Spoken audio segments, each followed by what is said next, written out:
Centralise पे जाना चाहिए या डिसेंट्रलाइजेशन पे जाना चाहिए, तो कौन सा ज़्यादा बेहतर है? तो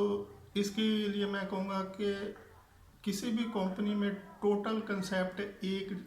ना सेंट्रलाइज होता है ना डिसेंट्रलाइज होता है। हर जगह पे मिक्स एटीट्यूड रखा जाता है कि ऐसी चीज़ें जो बल्क बाइंग में आती हैं, जिन पे ज़्यादा अमाउंट खर्च होती है, जिनका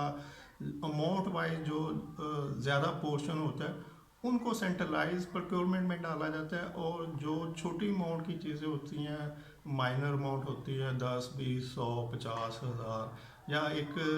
अमाउंट डिटरमन कर दी जाती है कि 5,000 तक की चीज़ें आप डिसेंट्रलाइज प्रोक्योरमेंट में डाल दें, तो उनको फिर वो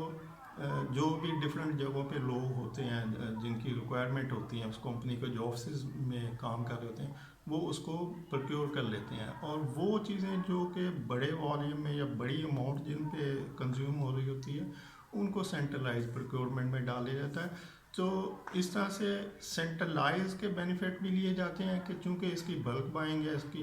वॉल्यूम ज़्यादा है, इसकी अमाउंट ज़्यादा है, तो इसको सेंट्रलाइज में रखना है ताकि इसका एक ही दफ़ा प्राइस नेगोशिएट की जा सके, एक ही कंट्रैक्ट से इसकी डील की जा सके। और वो चीज़ें जो माइनर अमाउंट की होती हैं, छोटी अमाउंट की होती हैं, और जिनकी अर्जेंसी होती है, जिनके लिए आप डिले में नहीं डाल सकते, आपका कुछ